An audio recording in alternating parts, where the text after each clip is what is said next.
Gusto mo na rin bang i-delete ang iyong page pero hindi mo alam kung paano? Kung gusto mong matutunan, panoorin at patapusin ang video na to at huwag mo na rin kalimutan mag-like, mag-share at mag-follow.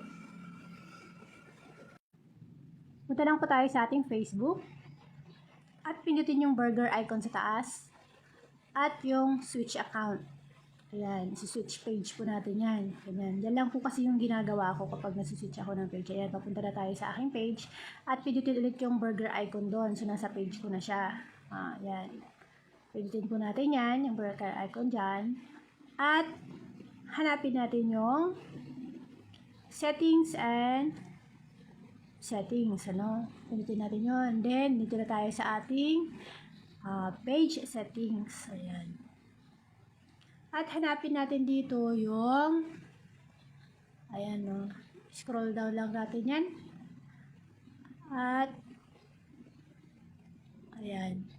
Hanapin lang natin yung access and control. Yan, pinutin po natin yan.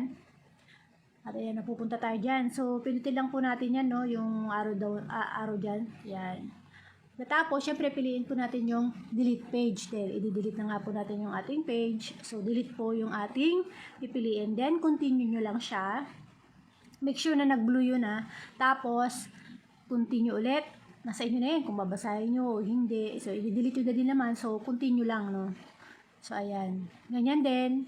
Continue lang din. Nasa inyo rin kung babasahin nyo pa yan. So, i-delete nyo rin lang. So, continue na lang yan, no.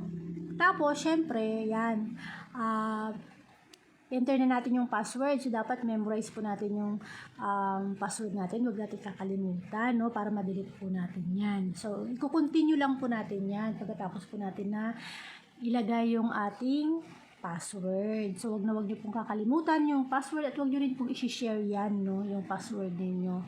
Pero lang siguro sa asawa ninyo, bahala kayo kung gusto nyo i-share. Then, continue. Ayan.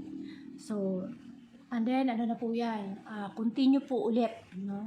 Ayan. So, yan, i-delete na siya. Continue nyo lang yan. And then, delete page na. Ayan. Yan na yun, no? This is it, pansit. So, deleted na siya. Ayan. Delete na siya. So, isi-switch kayo, babalik kayo sa inyong main account o sa inyong profile. And then, check ulitin natin kung na-delete na nga siya. So, punta ulit tayo. Pinutin ulit natin yung burger icon dyan. Ayan, sa taas. Check ulit natin. Gawin natin ulit yung ginawa ko kanina, no? Kung paano natin siya isi-switch dun sa page natin. Yan, pinutin po natin yan. Yan. So, wala na. Okay na. So, ganoon lang po siya kadali, no? Deleted na po siya. So, ayan. Sana po may natutunan. Maraming salamat sa panonood. Bye! See you in my next video!